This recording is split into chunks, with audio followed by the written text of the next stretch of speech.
మొత్తం దాడి గాని ఇవన్నీ గూడా కేవలం మీరు కల్వకుంట్ల ఫ్యామిలీని అటాక్ చేస్తున్నారు. వాళ్ళ ఫ్యామిలీ మెంబరు లేదంటే వాళ్ళ కమ్యూనిటీ అయ్యుండి గూడా అనే దానికి ప్రతిగా ఇలాంటి దాడి జరిగిందనుకుంటున్నారా? అది కాదు రావు గారు. ఆ శకునిగాడు చేసే అన్యాయాలను ప్రూఫ్‌తో సహా నేను నీ మీడియాకు బయట పెడుతున్నా కాబట్టి, ఎందుకంటే రావు గారు మీరు చూడండి ఇప్పుడు. మీరొస్తా అంటే లైవ్‌లో తీసుకెళ్తా. వాడి అమ్మమ్మూరు, నా అమ్మమ్మూరు ఒకటే కుదురుపాక. బిలో పావర్టీ కింద ఎవరు తీసుకుంటారండి? 200 గజాల జాగా బిలో పావర్టీ కింద లేని వాళ్ళే తీసుకుంటారు. 200 గజాల ల్యాండ్‌ను కూడా నువ్వు బిలో పావర్టీ కింద తీసుకున్న నీచ నికృష్టుడా! నువ్వు, నీ బాబాయ్ ఎలిజిబుల్ కాదు, వాడు తీసుకుంటాడు. నీ చెల్లె ఎప్పుడో పెళ్ళైపోయింది, ఆమె తీసుకుంటది. మరి అక్కడ ఇంకా ఆ మిడ్ మానేర్ ప్రాజెక్ట్ల ల్యాండ్స్ పోయిన వాళ్ళు ఇంకెంతో మంది ఆడబిడ్డలు ఉన్నారు. అందరు ఆడబిడ్డలు అలాగా కాదా? వాళ్ళందరికీ రాదు, వీళ్ళే తీసుకుంటారు. అట్లా తీసుకున్న నువ్వు 200 గజాల ల్యాండ్ కూడా తీసుకున్న నువ్వు ఈరోజు 1000 కోట్లు ఏ రకంగా సంపాదించినావు? ఇగో ఇప్పుడే మీరు నా ఇంటికి వస్తుంటే ఇంటి ముందు ల్యాండ్ రావు గారు ఈ మధ్య ఏదో భూ కబ్జా అదేనా ఇది? ఇక్కడే రోడ్ నెంబర్ 14 ఇక్కడే రావు గారు, అది కూడా ఇక్కడ. అసలు ఎన్నంటే ఇట్లా బయటకు వచ్చి దాని మీద క్లారిటీ ఇచ్చారు. నేను అఫీషియల్ గా కొన్నాను, అది దాంట్లో ఏమి బెదిరించి చేసింది కాదని చెప్పి. కాంది వాళ్ళు ఎందుకు కంప్లైంట్ ఇస్తారు రావు గారు? వాళ్ళు ఎందుకు కంప్లైంట్ ఇస్తారు కాంది? నువ్వు అట్లా ఎన్ని చేసినవి ఇంకా అధికారాన్ని అడ్డం పెట్టుకొని ఇట్లా ఆఫీసర్లను నీ అవసరాలకు వాడుకొని ఈరోజు ఆఫీసర్లు సావు కాలానికి తలకాయలు దించుకునే పరిస్థితి వేసి పెట్టేసినావు. ఇవన్నిటికీ మూల కారణం నువ్వు కాదా? ఈరోజు మూల విరాట్ను అడ్డంగా పడేసింది నువ్వు కాదా? ఇప్పుడు మూల విరాట్ బాధ్యత వహించాలా? ఇతన్ని ఇప్పుడు ఇంట్రాగేషన్ చేసే అవకాశం ఉందా? గ్రీన్ ఛాలెంజ్ కూడా ఏదో జరిగిందని చెప్తున్నారు కదా. ఒక్క దగ్గర కాదు రావు గారు, ప్రతి దగ్గర జరిగింది. గుండు పిన్ను నుంచి గుట్టల వరకు జరిగింది రావు గారు. ఒక్క దగ్గరని కాదు, ప్రతి దగ్గర జరిగింది. అంతెందుకండి, నేను మీకు చూపించలే కానీ మన తొలి వెలుగు రఘు దాంట్లో చూపించాను.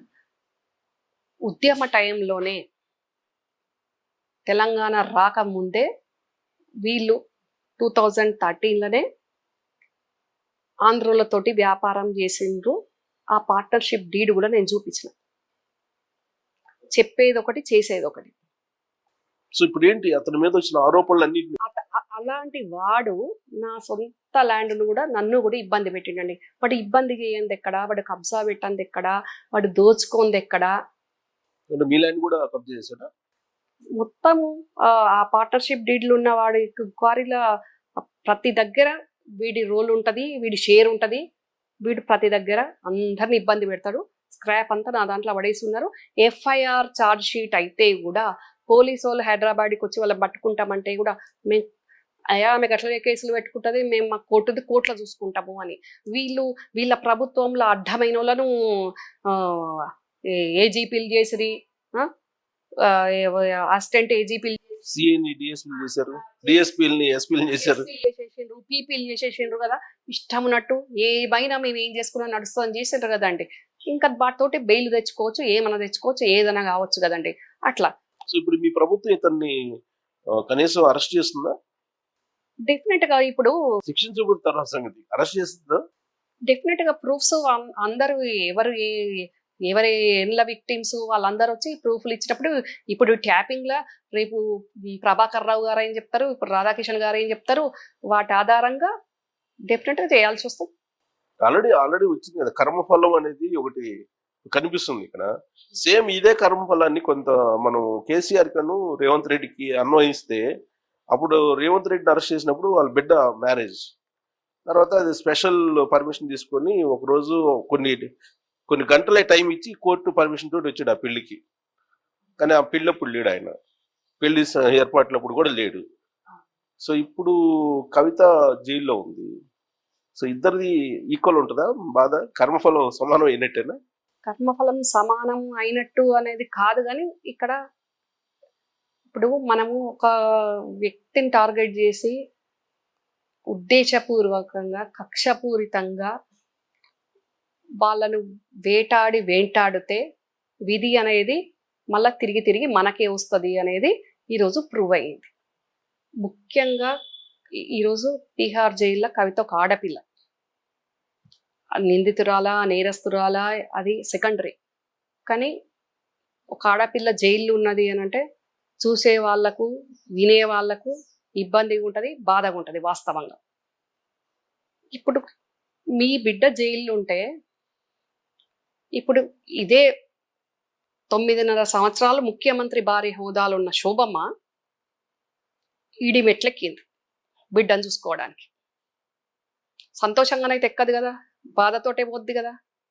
మరి ఇదే తల్లి అప్పుడు రేవంత్ రెడ్డి గారిని ఓటుకునే కేసులా తప్పు చేసిండా చేయలేదా సెకండరీ, కానీ ఏ తండ్రికైనా కూతురు కూతురే. మరి ఆయనకున్నది ఒకటే ఒక కూతురు.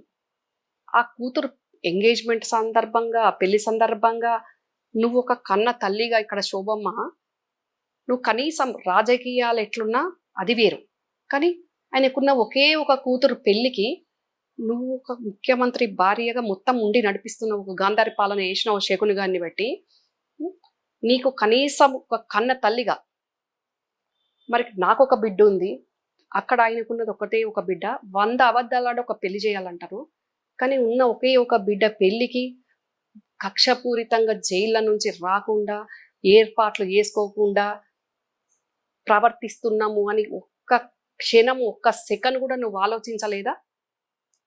ఈరోజు నీ బిడ్డను జైల్లో పెట్టక ముందే ఈడి దగ్గర ఉండంగానే నువ్వు ఇక్కడ నుంచి పోయి నీ బిడ్డను చూసుకున్నావు. అందరి బిడ్డలు కూడా అట్లనే కదా. కేవలం కేసీఆర్కు అన్న బిడ్డనైనందుకు అన్నంద ఆగం చేస్తుంది నీ చెల్లి కొడుకును పట్టుకొని. ఇక్కడ రేవంత్ రెడ్డికి ఒక బిడ్డ ఉంటే అన్ని తల్లి తండ్రి అన్ని తానై రేవంత్ రెడ్డి భార్య చేసుకోవాల్సిన పరిస్థితి చేస్తుంది. ఒక క్షణమన్నా నువ్వు ఆలోచించుకోలేదా బాధ అనేది ఏ రకంగా ఉంటది అని? ఆ రోజు నువ్వు రేవంత్ రెడ్డి కూతురు పెళ్లి సందర్భంగా నువ్వు కొంచెం మానవత్వంతో ఆలోచించి ఒక ఆడపిల్ల తల్లిగా ఆలోచించి ఉంటే ఈ రోజు ఈ పరిస్థితి వచ్చేదా? అంటే ఆ ఇన్వాల్వ్మెంట్ ఉంటుందని మీరు అనుకుంటున్నారా పొలిటికల్ గా? చెప్పనండి, ఎందుకు అనంటే మానవత్వం అనేది ఎవరికైనా ఉండాలి, అది మగవాళ్ళకైనా ఆడవాళ్ళకైనా, కానీ కన్న తల్లిగా అది వేరే ఉంటుంది డెఫినెట్ గా ఉండాలి. కానీ నీకు అసలుకే లేదు. 1200 మంది విద్యార్థులు చనిపోతే నీకు చీమగుట్టినట్లే కాపాయి.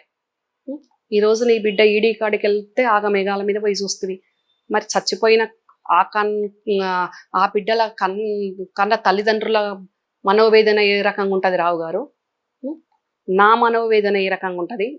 తండ్రి లేని బిడ్డను బాబాయ్ ముఖ్యమంత్రి ఉంటే నేను పక్క పార్టీలో ఉండి కార్యకర్తలాగా, నాయకురాలనైనా కార్యకర్తలాగా పనిచేసుకున్నా.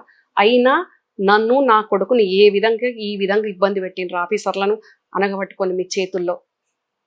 ఒక క్షణం నువ్వు మంచి మాటగా ఇప్పుడు తండ్రికి తెలియకపోయినా తల్లి కొంచెం కాకుండా కొంచెమన్నా తెలుస్తుంది ఏం చేస్తుంది బిడ్డ అనేది.